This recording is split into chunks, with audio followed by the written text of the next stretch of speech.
parade in the capital, Jamina.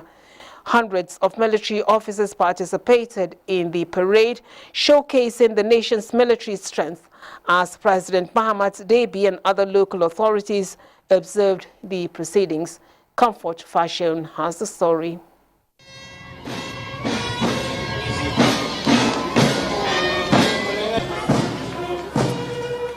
During the event, President Debby highlighted the significance of the occasion, saying, and I quote, "For me, this is an exceptional celebration. We're about to start a new era with a new dynamic, with the legislative elections coming up soon to preside over our constitution. So I call on everyone to get ready for a good start to the Fifth Republic." End of quote.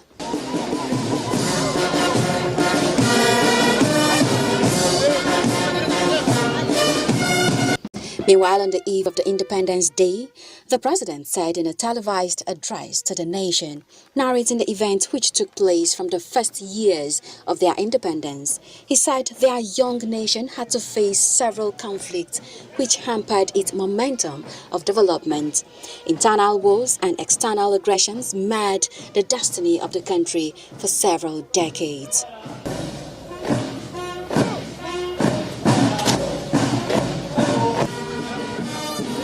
He thanked the Chadian people for their resilience, reiterating that the country is now heading towards the inclusive, integral and harmonious development of their nation. The march towards development of this nation, aimed at lasting the shared prosperity, must be collective and resolute, he said. Muhammad Idris, who was 40 years old, assumed leadership in April 2021 after the death of his father, former President Idris Debby Itno, who was fatally wounded in the northern Chad. Since then, Muhammad Debby has been leading a transitional government tasked with navigating Chad through ongoing political and military challenges. Chad gained its independence from France on August 11, 1960, and annual celebrations commemorate this important milestone in the country's history. Comforts, Fashion, NTA News. The death toll from a garbage landslide in the Ugandan capital, Kampala, has risen to 23. Reports say people and livestock were buried in mountains of waste at the landfill in the northern Kampala district of Kitezi on Saturday after a collapse caused by heavy rain. Comfort Fashion again brings us the details. Kampala City Authority spokesman Daniel Nwabene confirmed the latest toll number, adding that the search for survivors was still ongoing. At this time, we are not expecting anybody still alive, but by around 2 p.m. local time Uganda, there was a dog that was rescued alive. So you never know, miracles can happen. He added that they are working with other agencies to assist the situation and help all those in distress. Over the weekend, excavators churned through the huge rubbish mound as a desperate search for survivors was watched by wailing and weeping residents. The incident was described as a national disaster by City Mayor Arias Lukwago, who warned during the weekend that many more could still be buried in the heap as a rescue operation is ongoing. He had raised concerns over hazardous risk of overflowing waste from the 36-acre landfill, which was established in 1996 and takes in almost all garbage collected across Kampala. President Yoweri Museveni said he had directed the Army's Special Forces to help in the search and rescue operation and demanded to know who allowed people to live near such a potentially hazardous and dangerous heap. In February 2010, mudslides in the Mount Elgon region of eastern Uganda killed more than 350 people. Several areas in Uganda and other parts of East Africa have been battered by heavy rains recently, including Ethiopia, the second most populous country on the continent. Devastating mudslides in a remote mountainous area in southern Ethiopia last month killed around 250 people. Comforts, Fashion, NTA News. In another development, a wildfire fueled by gale force winds is spreading to the edge of Athens as thousands of residents are told to flee their homes. This is coming as residents of northeastern Kabylie region were also told to leave homes as Algerian firefighters battle blazes in the Tizi Ouzou province. Comfort Fashion brings us the details. The sky above Athens has been covered by thick smoke, which in combination with the high temperatures makes it difficult to breathe.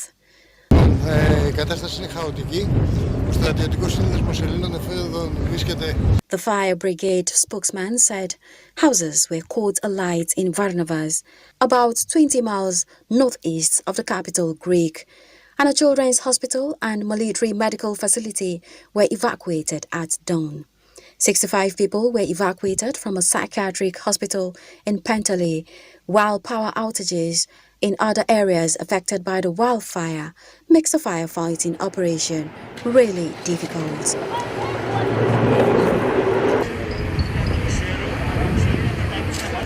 Around 670 firefighters are battling the flames, which broke out on Sunday afternoon.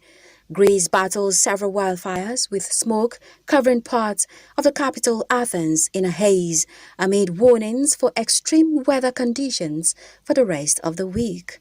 The country's Minister for Civil Protection warned a day earlier that half the country was under a high-risk warning for fires due to high temperatures, wind gusts and drought conditions. Meanwhile, the Greek authorities have officially requested assistance from Croatia and Spain to help with the firefighting operation. And Algerian firefighters were also battling blazes in the northeastern Kabylie region as families were ordered to evacuate.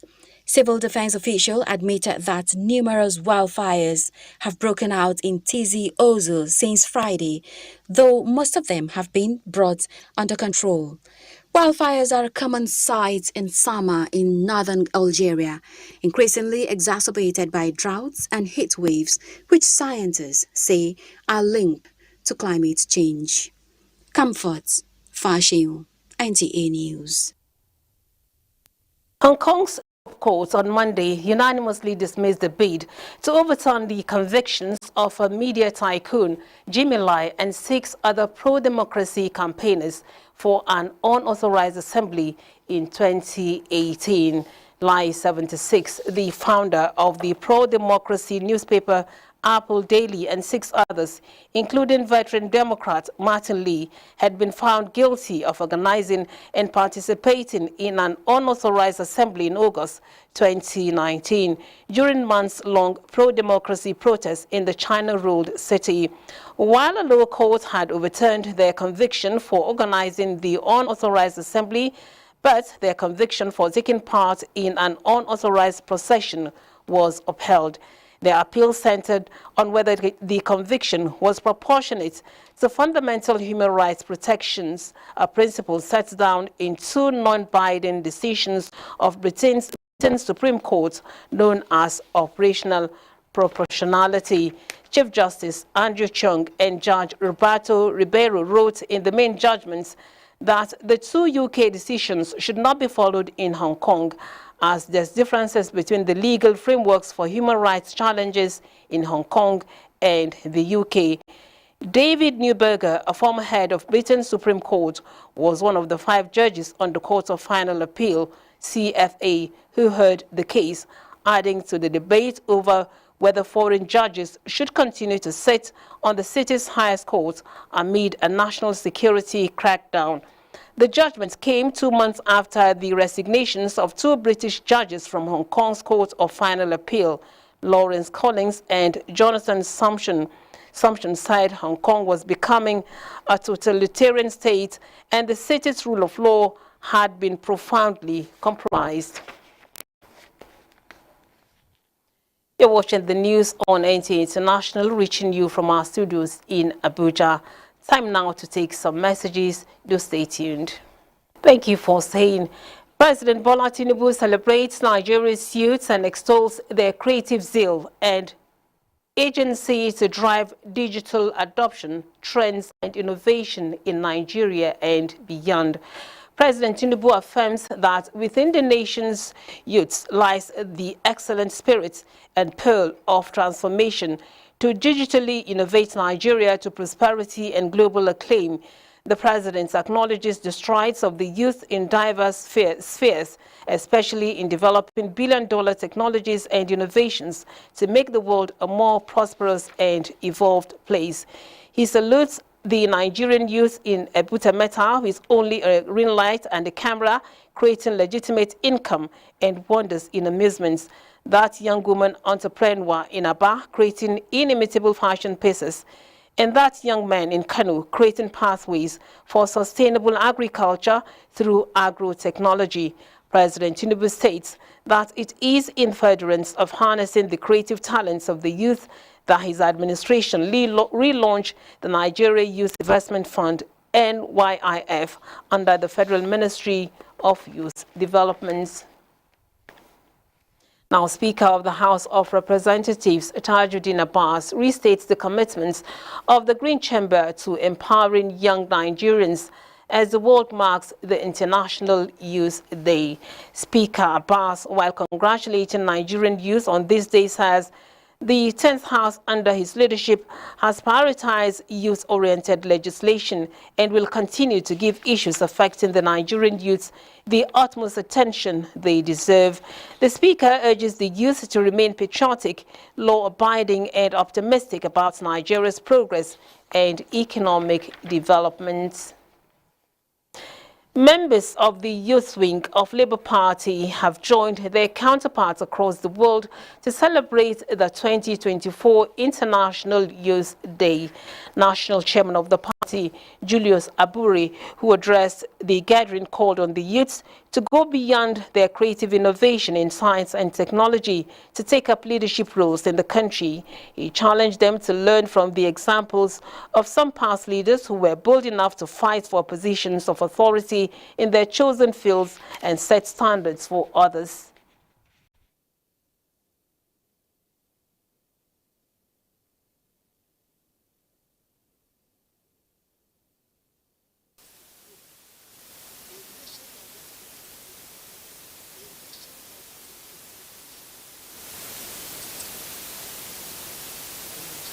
The celebration is harnessing youthful energy for national development.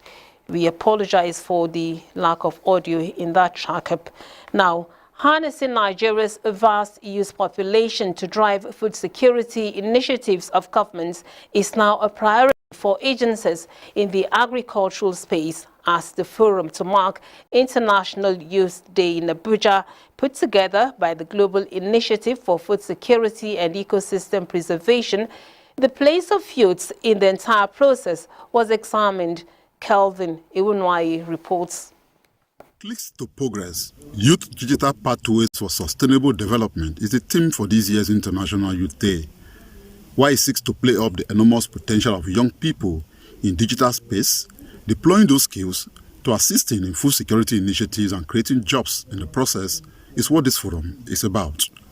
Championed by Oxfam in Nigeria, a network of youth for sustainable initiative, it was a platform for stakeholders, including government officials, to analyze youth development programs and interventions and how they impact on the well-being of young people.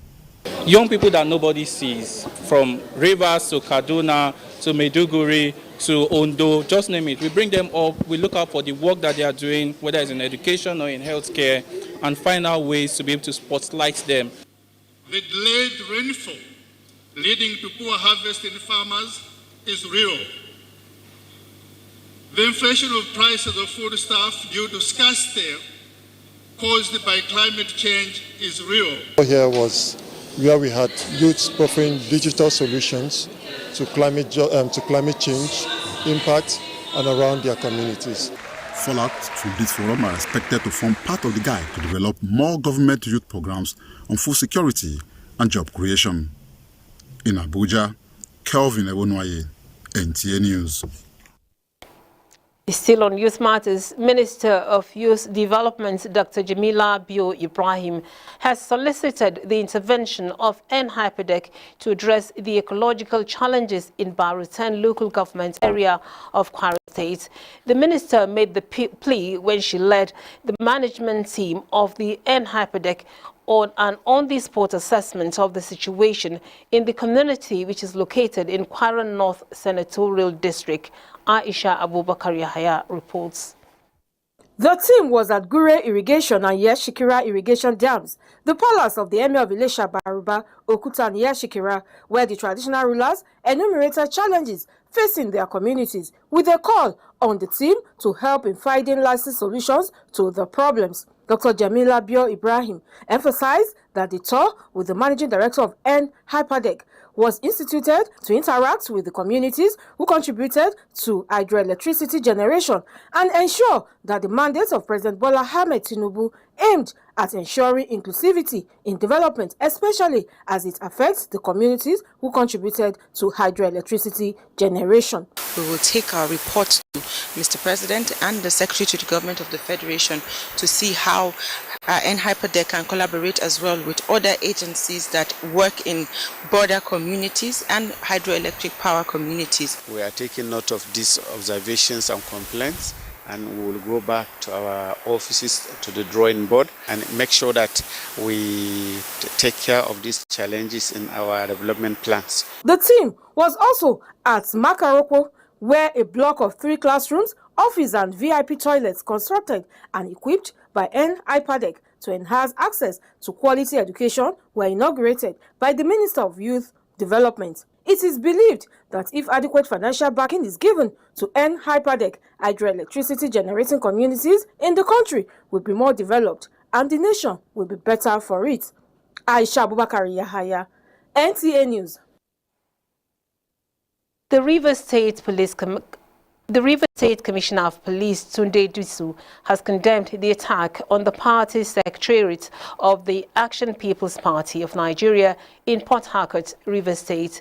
The commissioner, who spoke to journalists at the scene of the accident, said investigation is ongoing to unravel the motive and apprehend the perpetrators. The national chairman of the party, Barrister Chinedu Nnadi, while inspecting the facility, expressed worry at the extent at which people can go to express their grievances. The new office complex of Action People's Party, APP, located at Tombia Street, Port Harcourt, was rocked by explosion at the wee hours of Sunday. The facility has been taken over by security personnel. President Bola Tinubu has congratulated Rina Wakama, the Tigresses coach, on her recognition as the best coach of the women's basketball at the Paris 2024 Olympics.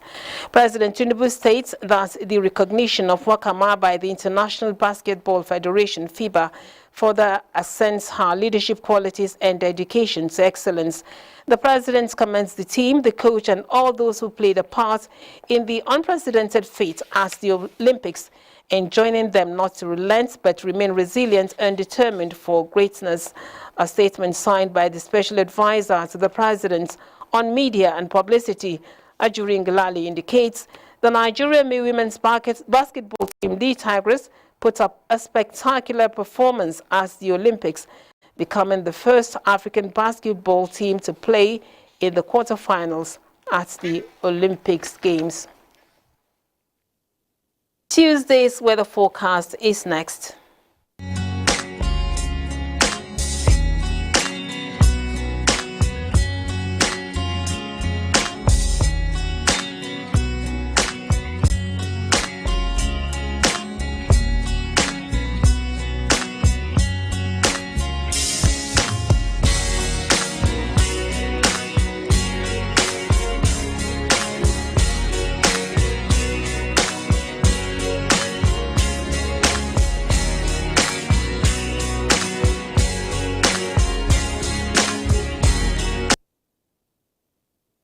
And those are the stories that made the news at this time on NTA International. We thank you for watching.